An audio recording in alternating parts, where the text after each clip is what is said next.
battle against apartheid oppression and exploitation is our people organized into mass formation of the democratic movement. Hello students, how are you all? I hope everything is great there. So today, as you can see, we are going to elaborate and going to start discussion on our very important topic of our syllabus, chapter number 2. The name of our chapter is Nelson Mandela, Long Walk to Freedom.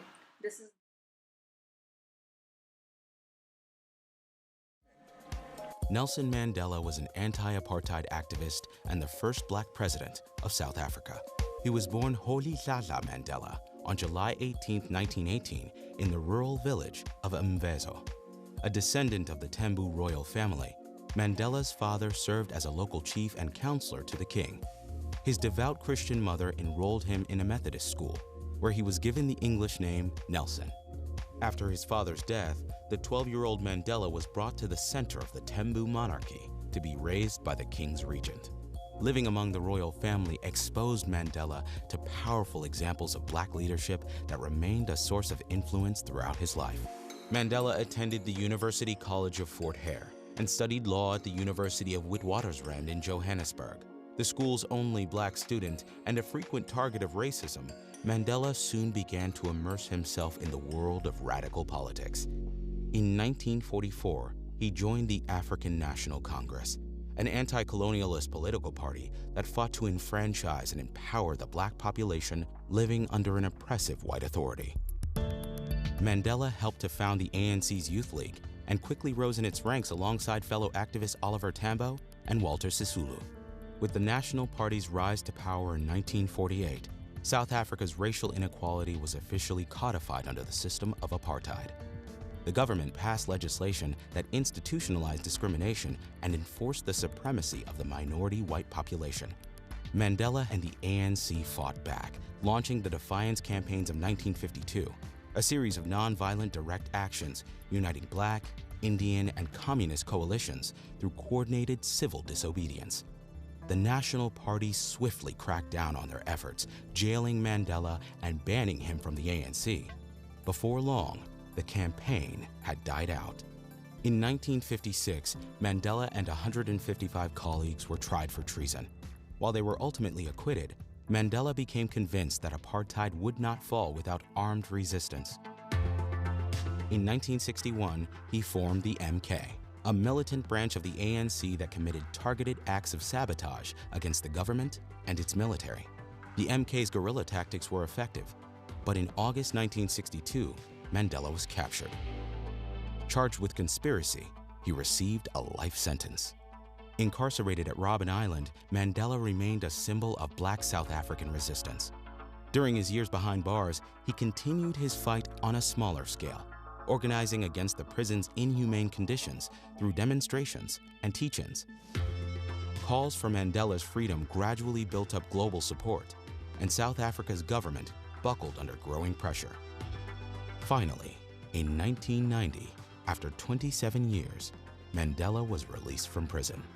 South Africa held its first open elections in 1994. The African National Congress, led by Mandela, won in a landslide. As president, Mandela prioritized national programs that expanded access to social services, education, and housing. His administration also established the Truth and Reconciliation Commission, which served to investigate and confront human rights violations committed under apartheid. At the end of his first term in 1999, Mandela retired from politics. He continued to commit himself to activism, particularly in response to the AIDS crisis, until the end of his life. In 2013, Mandela died of a respiratory infection at age 95. He still stands as both the father of his nation and an international symbol of hard-won liberation. This is the name of the autobiography of Nelson Mandela. So before we start, first of all, I would like to tell you a few of the facts related to Nelson Mandela, that who he was and how he became such an iconic figure of the history. One of us knew that who was Nelson Mandela. Nelson Mandela was the first black president of South Africa.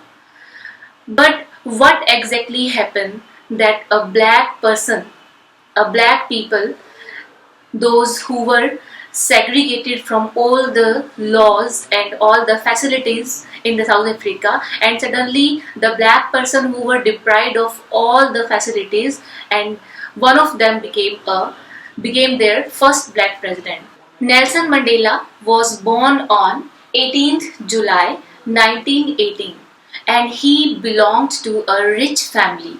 So Mandela was born at a time when the whole South Africa was overpowered by the white supremacists. So exactly what happened and exactly how all this episode happened, that in 1940 the South Africa was overpowered by some British white supremacists. They started a party that the name of the party was National Party, and they started a social form, a social segregation. They started a social practice there. The name of the practice was apartheid, and just due to this apartheid system, the blacks people were deprived, they were prohibited and from all the legal and all the civil laws, and they were just left to do the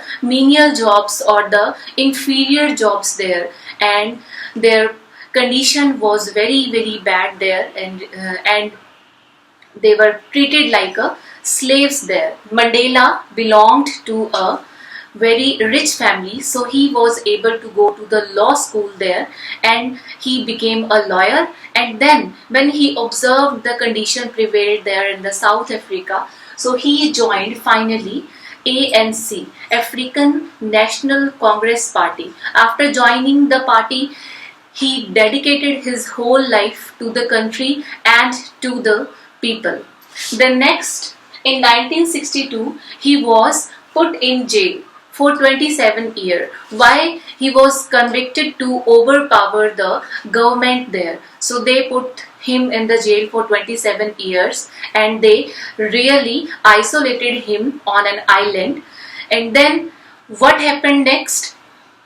In 1990, he was released from jail with the help of the international campaign made up of his followers, and he was finally free. In the 1990, he was finally out of the jail. So finally he was out of the jail after 27 years. He addressed his people. He gave them courage, hope, motivation, and then finally, eventually in 1994, South Africa had its first democratic, multi-racist election, and the party ANC, African National Congress Party, won the election, and the historical moment had come, and Mandela became the first black president of South Africa. So we are going to discuss in this chapter which one movement? You can guess very well, the inauguration movement, that historical moment when the South African soil saw its first democratic multi-racist election, and they saw that the segregation of the people based on the race, on the religion, on color was finally prohibited there. So let's start discussion of our chapter. 10th May dawn, bright and clear. For the past few days I had been pleasantly deceived by dignitaries and world leaders who were coming to pay their respects before the inauguration. 10th May, the day was 10th May. So 10th May, the day was 10th May, and it was dawn bright and clear. Why it's written here that it was the day was bright and clear? Because after decades the soil saw that people were equal. Now black people were able to do whatever they want to, and they got all their rights, and it was literally a clear and bright day in the history of, especially the black people, in the history of black people. So that is why all were happy, all were enjoying that day, especially the black one. So this is the reference that the writer has written, that the day was bright and clear. It was a day, it was a gleeful day. For the past few days, I had been pleasantly deceived. Deceived means surrounded by. So for the past few days, because it was the ceremony, it was the sworn-in ceremony. So they won the election, and now the ceremony day when the Mandela was going to take the oath, it was that day. From the past few days, he was surrounded by the dignitaries, the officers, the national, the international ministers. They all were gathered there to attend that historical movement. So they all had come on the soil of the South Africa to pay their respects before the inauguration. So they all were present there to watch or to be the part of that historical, that iconic event. The inauguration would be the largest gathering ever of international leaders on South African soil. So eventually it was the day when all were happy, when all were joined together. Nobody was white, nobody was black, and nobody was now deprived of their rights. So it was a great, huge movement in the history of South Africa. So that is why it was really a very big day for everyone there, and they all were enthusiastically celebrated, in the mood to celebrate that moment. The ceremonies took place in the lovely sandstone amphitheatre formed by the Union buildings in Pretoria. So the ceremony, the whole ceremony, the sworn-in ceremony, it was going to take place in the lovely sandstone amphitheatre. So what is amphitheatre? We have already discussed it, that amphitheatre is a building without a roof where seats of rows were like the steps, and where you can sit easily and watch the whole function. The ceremony was going to take place in the sandstone amphitheatre formed in the Union building in the Pretoria. For decades, this had been seat of the white supremacy, and now it was the site of a rainbow gathering of different colors and nations for the installation of South Africa's first democratic, non-racial government. So from the decades, the South African soil was overpowered by the British white supremacists, and this seat was preserved for them because blacks were not allowed to take part in the election ceremony or take part in the election. They were deprived of this right. So that is why this seat was overpowered, or this seat was fixed for the white people. And now the day has come in the life of whites and blacks people when Mandela was going to become the first black president. So that is why it was the site of rainbow gathering of different colors. So now the whole Pretoria stadium, the whole amphitheatre was surrounded by different color. Different color, what's the meaning of different color here? That whites were there and blacks were there, and even side by side that colored people were there. This earlier we have discussed that who are whites and who are blacks and who are colored people. And the nation for the installation of South Africa's first democratic non-racial government. So it was the first chance when South African people saw the election of white as well as the blacks, and blacks won the election, and now they were going to mark the history. On that lovely autumn day, I was accompanied by my daughter Zenani. The name of the daughter of Nelson Mandela is Zenani. So Mr. D. Clark, he sworn in as a second deputy president, and then Thabo Mbeki was sworn in as the first deputy president, and then it was the turn of Nelson Mandela. I pledged to obey and uphold the Constitution and to devote myself to the well-being of the Republic and its people.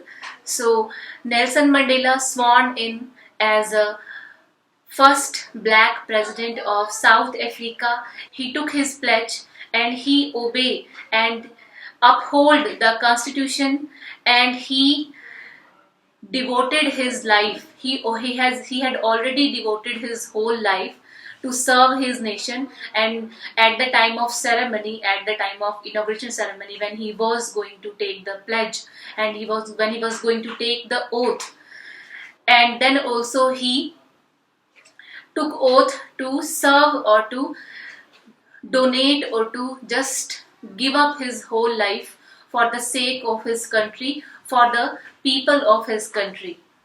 To the assembled guests and the watching world, I said.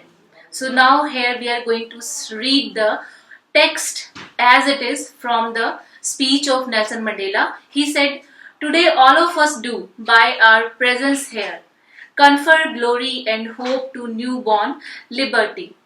So he said, he addressed his nation, he addressed all those people who were present there, who gathered there to attend the ceremony. He said, "Today all of us do, by our presence here, we are willingly sitting here, we all are here to watch this historical ceremony and confer glory and hope to newborn liberty." So let's celebrate this newborn liberty when everything is new, when everything is going to upside down, when the whole situation is going to change, especially for all black people. Out of the experience of an extraordinary human disaster that lasted too long, must be born a society of which all humanity will be proud. So here Nelson Mandela said, out of the experience of an extraordinary human disaster. Extraordinary human disaster means the policy of apartheid. So due to which their condition was out of our imagination, how much they all had survived there.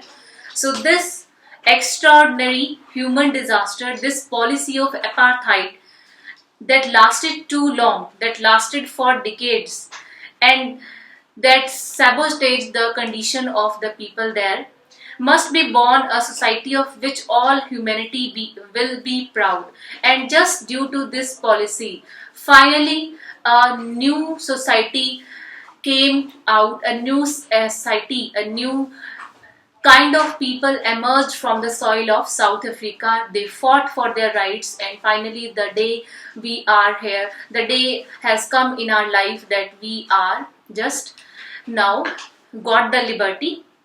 And he said, we who were outlaws not so long ago have today been given the rare privilege to be host to the nations of the world on our own soil. So here he said, we who were outlaws, the people who were excluded from all the laws, from all the rights. So here he want to address first of all the black people. He want to address first of all the black people. The black people were excluded from all the rights. So Nelson Mandela said, we who were outlaws. So by using the word outlaws, he want to symbolize, he want to address first of all the black people who were excluded, who were outlaws from all the rights, all their facilities, and side by side he want to address here the South Africa, the country, the people of the South Africa. Because of its policy of apartheid, the whole countries had excluded all their relation, and they broke all the diplomatic relation from the South Africa. That is why the exact word, the meaning of the outlaw here, that we were excluded, we black people were excluded, and due to this policy of apartheid, our South African soil was also outlaws from other countries. So now we have got all the rights, and now we are today, it is the day in our life that we are hosting all those nations. People from the 140 countries are here. So this is really a historical moment in everyone's, especially the people of South Africans' life. We thank all of our distinguished international guests for having come to take possession with the people of our country of what is, after all, a common victory of justice, for peace, and for human dignity. So in his speech, he thanked to all those people who were gathered here, who were willingly gathered there in the soil of South Africa to watch that movement, to watch that event, to watch that iconic event. And he thanked to all those international guests, and he thanked to the people of country, he thanked to the white supremacists, they were also there. And finally he said, this is the victory of justice, and we all are gathered here to celebrate the victory for justice, the victory for peace, the victory for human dignity. And the presence of all, you all are here, that your presence shows that you all are with the human, you all are with the right people, and you all are here to show your dedication, to show your togetherness. Your presence shows that you all are here for peace, for victory, and for humanity. We have at last achieved our political emancipation. Political emancipation means we all are got the freedom from all the restriction, from all the prohibition, and we pledge ourselves to liberate all our people from the continuing bondage of poverty, deprivation, suffering, gender, and other discrimination. So he said that now we have got our freedom, we have got our political freedom, now we have all the rights, we black people all have all the rights.